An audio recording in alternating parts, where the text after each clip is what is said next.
রাসূলুল্লাহ, ইয়া হাবিবাল্লাহ, কেমন নিতে হবে এই রক্তগুলো? আল্লাহ রাসূল বললেন, আমি আমার শরীরে যে রক্ত এখানে ঝরেছে, যে বালুকণায় পড়েছে, আমরা যদি চলে যাই এই তায়েফের ময়দান আল্লাহ গজব দিয়ে শেষ করে ফেলবে, দুনিয়ার কেউ উঠতে পারবে না। ঠিক কিনা বলেন? তাহলে রসুলের কালমা পড়ার কারণে তায়েফের ময়দানে মার খেয়েছে। এই রসুলের কালমা পড়ার কারণে বদরের মক্কার জমিনে আবু জেহেল ঘোষণা করলো, মুহাম্মদের মাথা যে কাটতে পারবে তাকে 1000 স্বর্ণ মুদ্রা দেওয়া হবে। এই ঘোষণা করেছিল। ঠিক কিনা বলে? বিগত সরকার ঘোষণা করেছিল জামাত শিবির যেখানে প্রতিরোধ সেখানে। ঠিক কিনা বলে? এবং তারা বলেছিল এই বাংলাদেশ আর কেউ নয়, জামাত শিবির একমাত্র তার জন্য প্রতিবন্ধকতা। 5ই আগস্টের আগে তার আগের মাসে যখন 5 দিন আগে জামাত শিবিরকে বন্ধ করে দেওয়া হলো, অবৈধ ঘোষণা করা হলো, আল্লাহ রাব্বুল আলামিন আর বরদাস্ত করে নাই। 5 দিন অতিবাহিত হওয়ার সাথে সাথে যারা নাকি আমাদেরকে উৎখাত করতে চেয়েছিল, মহান রাব্বুল আলামিন তাদেরকে উৎখাত করে দিয়েছে। ঠিক কিনা বলে? প্রিয় ভাইরা আমার, আমাদের মামলা দিয়েছে, আমরা থানায় আক্রমণ করেছি, থানায় বম মেরেছি, গাড়িতে আগুন দিয়েছি, কত 10টি মামলা দিয়ে আমাদেরকে বাড়ি ছাড়া করেছে, আমাদেরকে চাকরি ছাড়া করেছে, আমাদের ব্যবসা নষ্ট করেছে, ইমামতি নষ্ট করেছে, কিন্তু দেশ থেকে আমাদেরকে বিতাড়িত করতে পারে নাই। ঠিক কিনা বলে? মহান রব্বুল আলামিন তার উপর বেজার হয়ে গেছে। এটা ছাত্র জনতার কোনো ক্রেডিট নয়, আমাদের কোনো অহংকার নয়, এদেশের মানুষের কোনো ক্রেডিট নয়। আল্লাহ রাব্বুল আলামিন যে কোনো কাজ নিজে করেন না, তার যে কোনো একটা উসিলা দেশে কাজটা ঠিক শেষ করেন। ঠিক কিনা বলে? আল্লাহ রাব্বুল আলামিন যেমন নমরুদকে কি করেছিলেন, নাকের মধ্যে ঢোকা দিয়ে একটা বাংলা মশা, ন্যাংরা মশা দিয়ে তাকে শেষ করেছিল। ঠিক কিনা বলে? এই শেখ হাসিনা তাদের পথ অবলম্বন করেছিল। 15 বছর পার হয়ে যাওয়ার পর সে ভাবছিল এই দুনিয়াতে তাকে উৎখাত করার জন্য, তাকে ক্ষমতাচ্যুত করার জন্য এখানে কেউ নাই, এইটাই ভেবেছিল। ঠিক কিনা বলে? তারা ঘোষণা করেছিল, তাদের লিডাররা ঘোষণা করেছিল শেখ হাসিনা ছাড়া এই দেশ চলতে পারে না, এই দেশ অচল। কিন্তু রব্বুল আলামিন তার উপর বেজার হয়েছে। আমাদের তরুণ ছাত্র জনতার আন্দোলনের মুখে, তাদের আহ্বানে এদেশের সাধারণ মানুষ, তরুণ জনতা, এদেশের কৃষক, এদেশের শ্রমিক, ব্যবসায়ী প্রত্যেকেই তাদের ডাকে সাড়া দিয়ে লক্ষ লক্ষ জনতা ওই রাজধানী ঢাকা ঘেরাও করে তাকে শুধু উৎখাত করে নাই, সে পলাতক আসামি হয়ে দেশ ত্যাগ করতে বাধ্য হয়েছে। ঠিক বলে? এটা কে করেছে? যে মহান রব্বুল আলামিন এই পদানত করতে পারে, এই জালিমকে উৎখাত করতে পারে। বর্তমানে এই বাংলাদেশে সেই মহান রব্বুল আলামিন একটা ইসলামী সমাজের ব্যবস্থা কায়েম করে দিতে পারে না?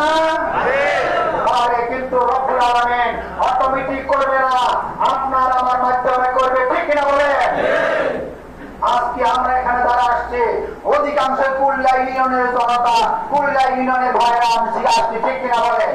আমি বিশ্বাস করি আজকে যে কজন ভাই এখানে উপস্থিত হয়েছেন, এই কুল্লা ইউনিয়নকে ইসলামের পক্ষে নাচানোর জন্য, উত্তর করার জন্য, ময়দানে কোরআন সুন্নাহর কথা বলার জন্য আজকের এই ভাইরা যথেষ্ট। আমি বিশ্বাস করি আপনারা কি বিশ্বাস আছে? ইনশাআল্লাহ আমি মনে করবো আজ থেকে নিয়ে আমরা আর নীরব হব না, নিস্তব্ধ হব না, নিথর হব না, যতক্ষণ পর্যন্ত আল্লাহর জমিনে আল্লাহর দ্বীন বিজয়ী না হয়, কোরআনের শাসন প্রতিষ্ঠিত না হয়, এই কুল্লা ইউনিয়নের প্রতিনিধিত্ব তৈরি না হয়, দামরার উপজেলা এমপি প্রতিষ্ঠিত না হয়, ততদিন পর্যন্ত আমরা নীরব হব না, নিথর হব না, নিস্তব্ধ হব না। ইনশাআল্লাহ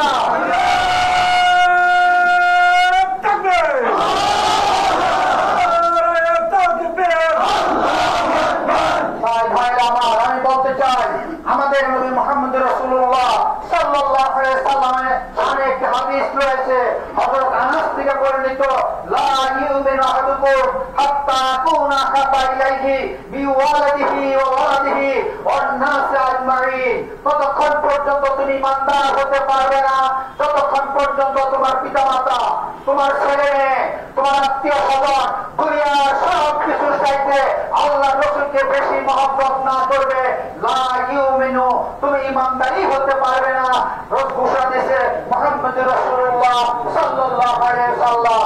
সেই মুহাম্মদ রাসূলুল্লাহ সাল্লাল্লাহু আলাইহি সাল্লাম আল্লাহর জমিনে আল্লাহর এই দ্বীন প্রতিষ্ঠিত করতে যে তায়েফের ময়দানে মার খেলেন, বদরের যুদ্ধ করলেন, উহুদের ময়দানে তপ্ত রক্ত ঝরিয়ে দিলেন, এবং শুধু তাই নয়, এই গাছ পর্যন্ত শহীদ করে দিলেন। আল্লাহ রসুলকে রব্বুল আলামিন বলতে পারতেন, হে আমার হাবিব, এত যন্ত্রণার দরকার নাই, এত কষ্টের দরকার নাই।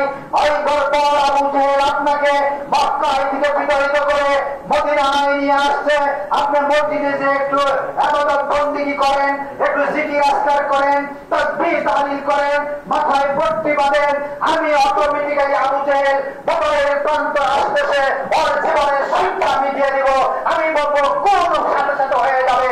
ঠিক কিনা বলে? মুহাম্মদ রাসূলুল্লাহ সাল্লাল্লাহু আলাইহি সাল্লামকে এই নির্দেশ আল্লাহ রাব্বুল আলামিন দেন নাই, হে হাবিব, মক্কার জমিনে সবচেয়ে বেশি কষ্ট করেছেন, মার খেয়েছেন। আবার আবু জেহেল সেই মক্কার জমিন থেকে মদিনার প্রান্তরে বদরের যুদ্ধ ঘোষণা করেছে, এবং সে হুঙ্কার দিয়ে বলেছে, হে আব্দুল্লাহর পুত্র মুহাম্মদ, কোথায় আছো? তোমার সাথে যুদ্ধ হবে, তোমার সাথে লড়াই হবে, কাজেই আপনি যুদ্ধের জন্য প্রস্তুতি গ্রহণ করুন। কে বলেছে? মহান রব্বুল আলামিন। আর আল্লাহর প্রত্যাদেশ পেয়ে আল্লাহর নবী বাহিনী নিয়ে চলছে, 311 জনকে নিয়ে চলছে, প্রতি মধ্যে মাআজ মুআব্বাদ 2 জন আল্লাহ রসুলকে পাহাড়ের মতো আঁকিয়ে ধরেছে।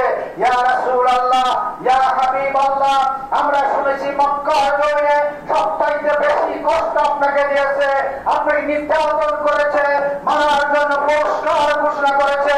সেই বর্বর বক্তা আবু জেহেল নাকি আবার মক্কা থেকে মদিনায় চলে আসছে, বদরের প্রান্তে আপনার সাথে লড়াই করতে চায়, আপনার সাথে যুদ্ধ করতে চায়।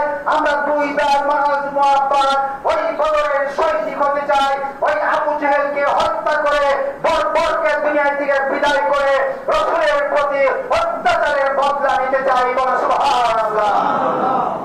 আজকে আমরা যারা আছি সেই মহান মুআব্বাদের মতো আমাদের জান মান বাজি রেখে আল্লাহর জমিনে এই নির্বাচনী জিহাদে আল্লাহর দ্বীনকে প্রতিষ্ঠিত করার জন্য আমরা প্রস্তুত আছি ইনশাআল্লাহ। প্রিয় হাজিরিন, তাই আমি বলতে চাই, আসুন, কথা বেশি বলার দরকার নাই। আমাদের ইসলামের একটা কথা আছে, ফার্সিতে একটা কথা আছে, আকল মান ইশারা বসাত, অর্থাৎ যার আকল রয়েছে, যার বিবেক রয়েছে, যার বুদ্ধি রয়েছে, ইসরাই যথেষ্ট। ঠিক কিনা বলে? তাই আল্লাহ রাব্বুল আলামিন আমাদেরকে একটা সুযোগ করে দিয়েছেন, সুযোগ সব সময় আসে না। ঠিক কিনা বলে? তাহলে মহান একটা সুযোগ আমাদের সামনে থেকে, সেই 15 বছরের জগদ্দল পাথর সরে গেছে, আল্লাহ সরিয়ে দিয়েছেন। মানে আলহামদুলিল্লাহ। 52 বছর বয়সে এই দেশের 3টা সরকারের পরিবর্তন হয়েছে, কিন্তু এই দেশের মানুষের জীবনের ভাগ্যের পরিবর্তন ঘটে নাই। ঠিক কিনা বলে?